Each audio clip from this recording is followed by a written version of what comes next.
कोकणामध्ये जन्मायला आणि यायला फार मोठा भाग्य असावा लागतो बघा. पण आता कुठे र माणसाला शहराची चढ लागली ना की गावाकडे कोण फिरकतच नाही बघ. शहरातला माणूस गावाकडे आला ना की त्याला कसा बरा वाटता. तसा कोकण माणसाने भरलेला बघितला ना की कोकणी माणसाचा आपल्याला लय आनंद होता बघा. प्रमोद ये लवकर.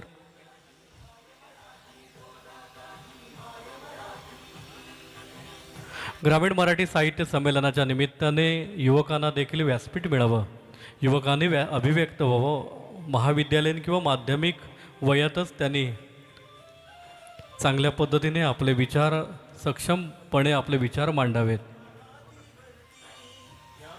या युवकांना या वयातच माध्यमिक शिक्षण घेणारी 15, 16, 17, 18 वर्षाची मुलं आहेत सगळे. आणि या माध्यमिक उच्च माध्यमिक वयातच त्यांच्यामध्ये एक वक्ता म्हणून असलेला आत्मविश्वास जागृत व्हावा, त्यांना मंच मिळावा आणि त्या मंचावरून त्यांनी भविष्यात एक उज्ज्वल अशी झेप घ्यावी. या हेतूनं युवा व्यासपीठ ही संकल्पना देखील साहित्य संमेलनामध्ये राबवली जाते.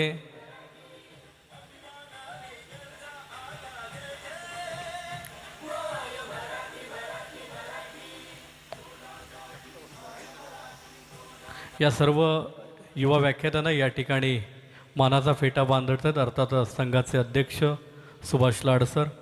सर्वप्रथम या ठिकाणी पद्मश्री भिकल्या लाडक्या धिंडा यांचं देखील आपल्याला तारपा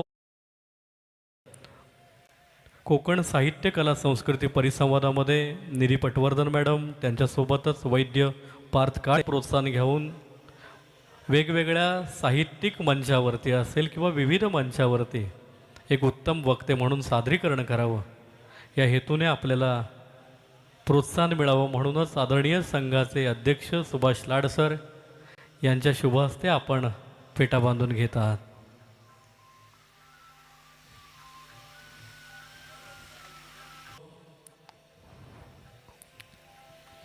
कोणती शाळा तुझी?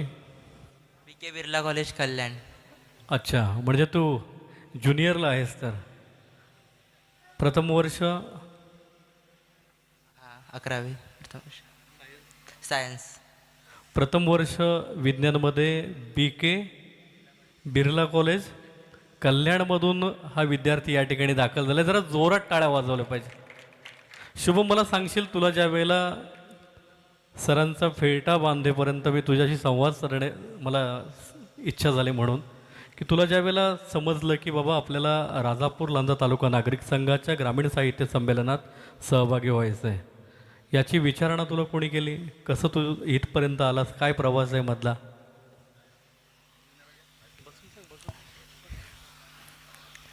तर माझे 10वीपर्यंतचे सर्व शिक्षण माझे श्री रामेश्वर विद्यालय कोणगे या माध्यमिक विद्यालयामध्ये झालं आहे. तर अनिल कदम सरांनी मला सांगितलं पहिल्यांदा की आपल्या रिंगण्यामध्ये 11वा ग्रामीण साहित्य संमेलन होणार आहे. तर पहिल्यांदा ऐकल्यावर वाटलं एवढ्या मोठ्या व्यासपीठावर संधी मिळते. खरंच ही आमच्यासारख्यांसाठी खूप मोठी गोष्ट आहे, कारण या वयामध्ये एवढं मोठं व्यासपीठ मिळणं आणि त्याचे सर्व श्रेय यांच्यासारख्या महान व्यक्तींना जातं. कारण अशी महान व्यक्तीच लहानांपासून मोठी व्यक्ती तयार करण्याचा प्रयत्न करत असतात. तर तो क्षण माझ्यासाठी खूप अविस्मरणीय होता आणि सरांनी विचारल्याबरोबर मी लगेच म्हणालो की हो सर, मी नक्की येणार.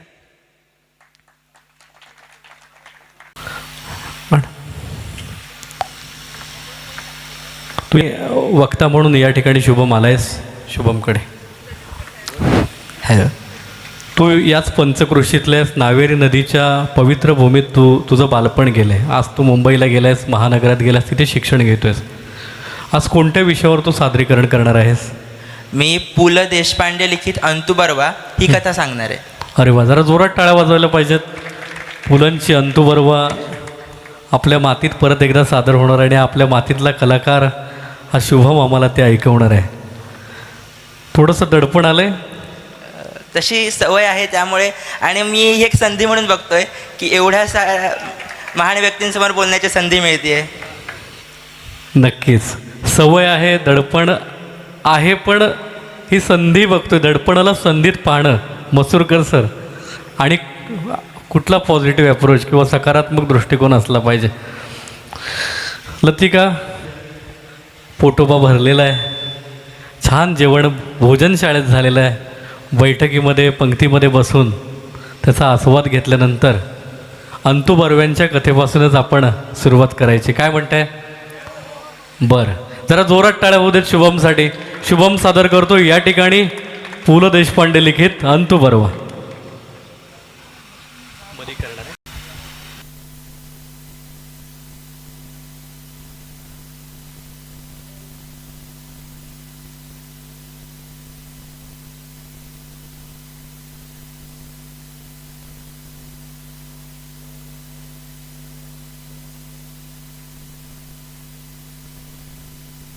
रत्नागिरीच्या त्या मधल्या आळीत लोकोत्तर पुरुष राहतात. देवाने ही माणसाची एक निराळीच घडण केली आहे. त्याच रत्नागिरीच्या लाल चिऱ्याचे, नारळ फणसाचे, खाजऱ्या अळवाचे आणि फट्ट म्हणताच प्राण कंठाशी आणणाऱ्या ओल्या सुपारीचे गुण अगदी एकटवलेले आहेत. रत्नागिरीच्या शीतातच ही भूतावळ लपली आहे की पाण्यातच प्राणवायू आणि प्राणवायूच्या जोडीला आणखी कोणता वायू लपला आहे हे रत्नागिरीच्या विश्वेश्वरालाच ठाऊक. अंतू बर्वा ह्याच मातीत जन्मला आणि उगवला. वास्तविक अंतूला कोणी अंतू वय नाही, परंतु उच्चार मात्र सहसा एकेरीच. एकूणच कोकणी माणूस एकवचनीच. परंतु अंतूला संबोधन अंतू शेठ हे आहे. ह्या चित्पावनाला ही वैश्यवृत्तीची वृत्ती फार प्राचीन काळी चिकटली. यामागे ते दुकान वाहून गेले, पण ते कारण त्याला अंतूपासून अंतू शेठ बनण्यासाठी पुरेसे ठरले. माझी आणि त्यांची पहिली भेट बापू हेगिस्टांच्या दुकानात झाली. मी सामान आणायला गेलो होतो. इतक्यात मोठ्या दांडीचा चष्मा लावून अंतुशेठ माझ्यासमोर आले. वकील साहेबांचे जावाई ना? ओळखलेच मी. हो. बापू, जावाई बापूंना चहा मागवा. बरं, केव्हा आलात पुण्याहून? परवाच आलो. हां, दिवाळ सण असेल ना? मागा चांगली फॉड गाडी. काय तुमचे दोस्त आहेत ना? तुम्हीच सांगा. वा वा, पुण्याचे ना तुम्ही? बोलण्यात ऐकताय होय आम्हाला, अंतुशेठ म्हणाले. बरे, मग मुक्काम आहे की आपली फ्लाइंग विजिट आहे? 4-5 दिवस. उत्तम. थोडक्यात गोडी असते. त्या सड्यावरच्या कापोसकर वकिलांच्या जावयासारखे नका करू. त्यानं जर चांगला 6 महिने मुक्काम ठोकला, शेवटी मग कापोसकर वकिलांच्याच खलास सारवायच लावला. बाकी काय राहिला की दशमग्रह होतो. कसे? बरोबर आहे. बापू, जावई बापूंना चहा मागवा. आम्ही दोघे त्यांचेच पक्षकार हो. बापू हेगिस्टांनी नमस्कार केला. चहा घेता?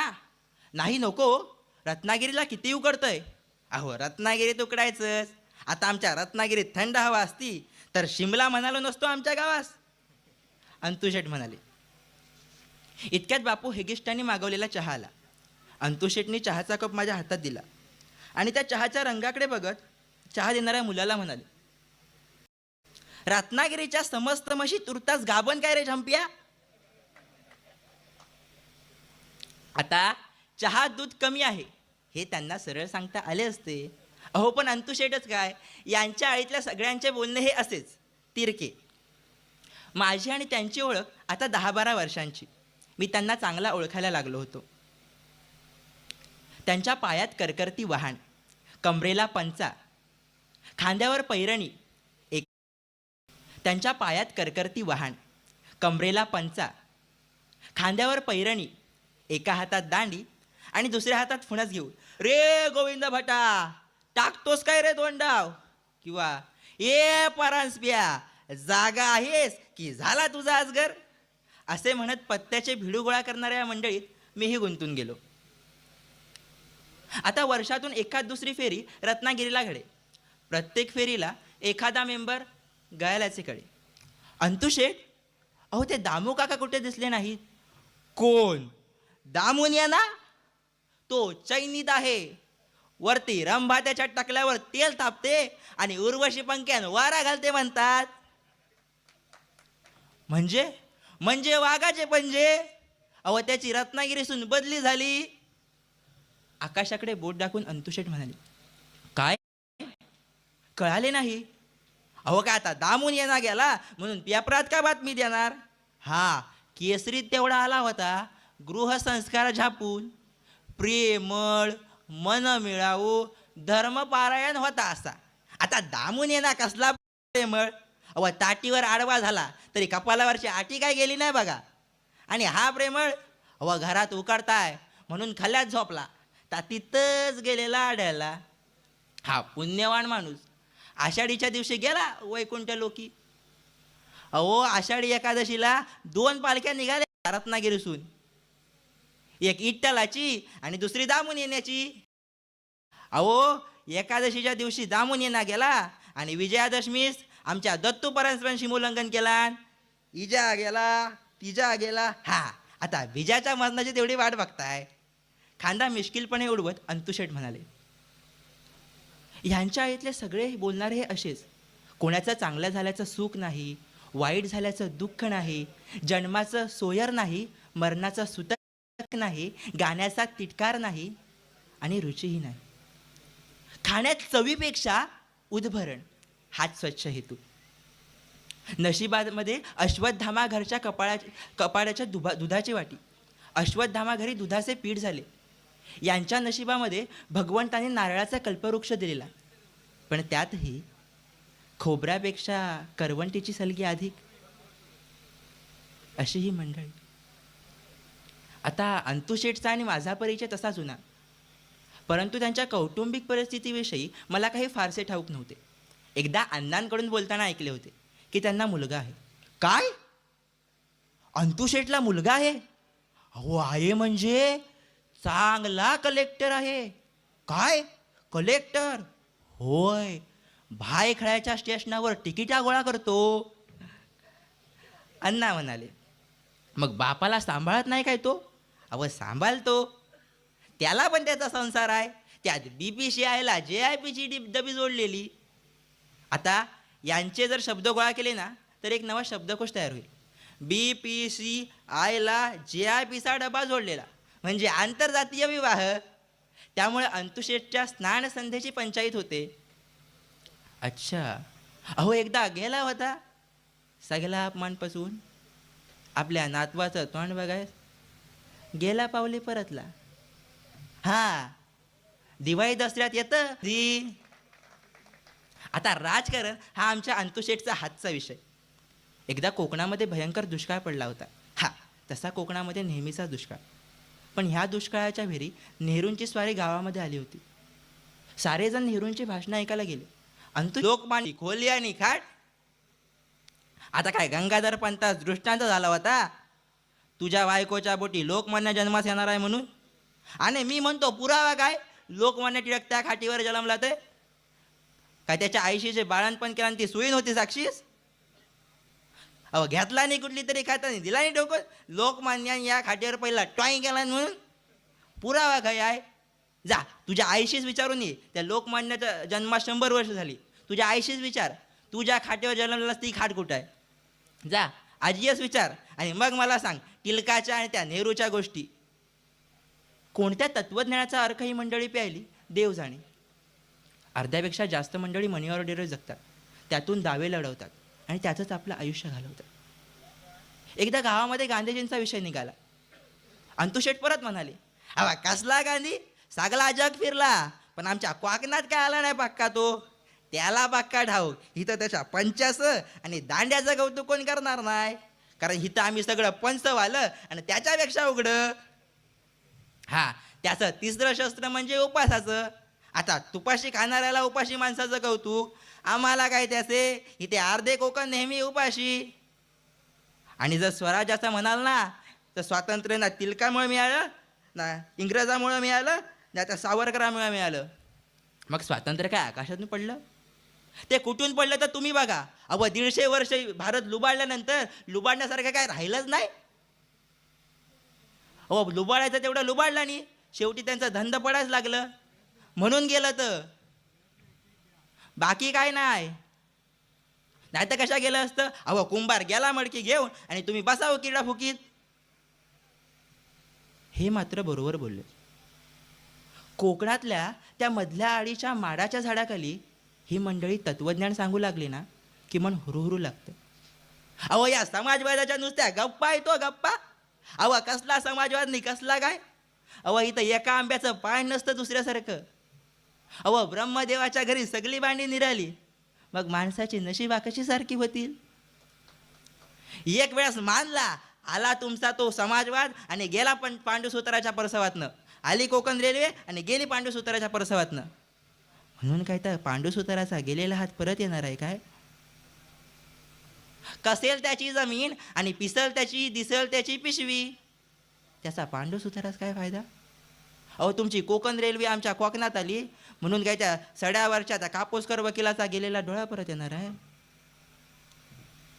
कसला समाजवाद.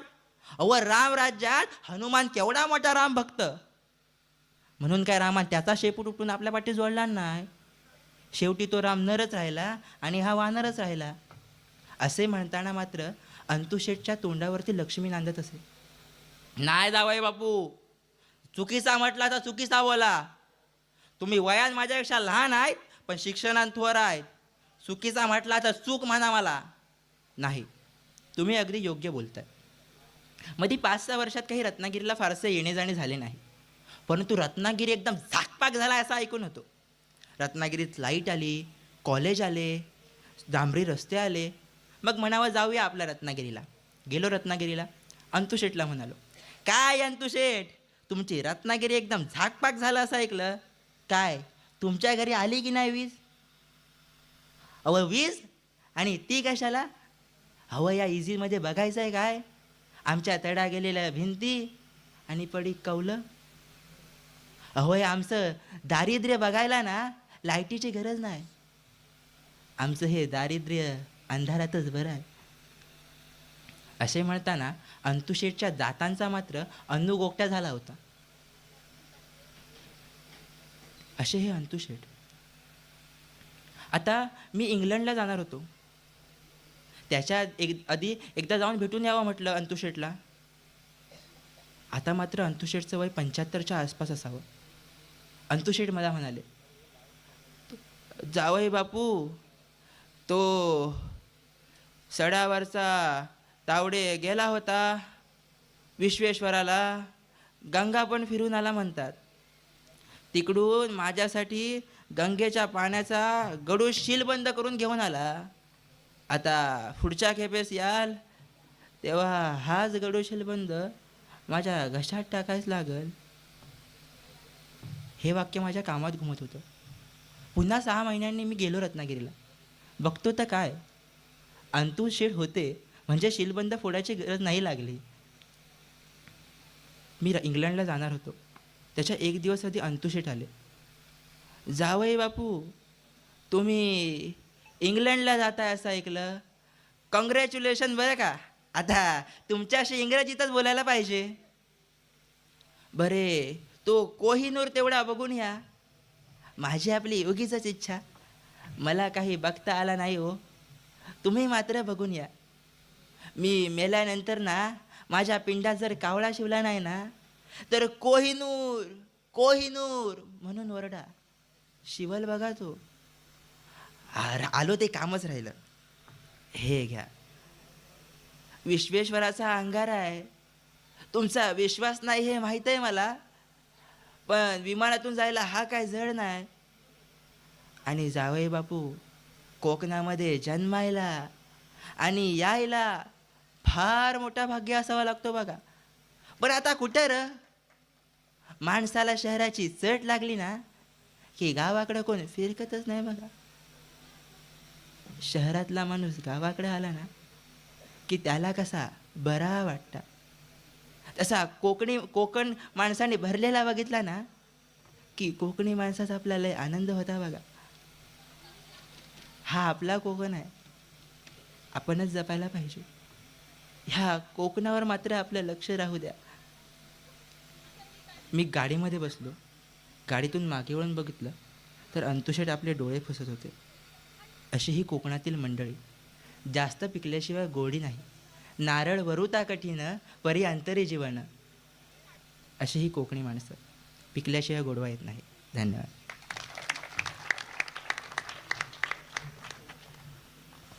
खूप छान पद्धतीने मला वाटतं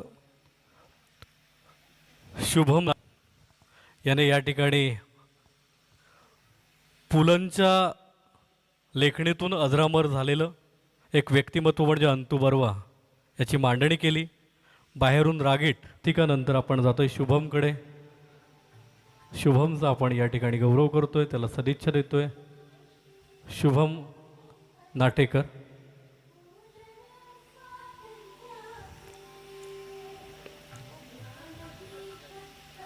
आदरणीय पद्मश्री बिकल्या लाडक्या धिंड्या यांच्या शुभ हस्ते या ठिकाणी या मुलांचा गौरव होतोय, त्यांचा सन्मान होतोय. मला वाटतं खूप मोठी गोष्ट यांच्यासाठी. यानंतर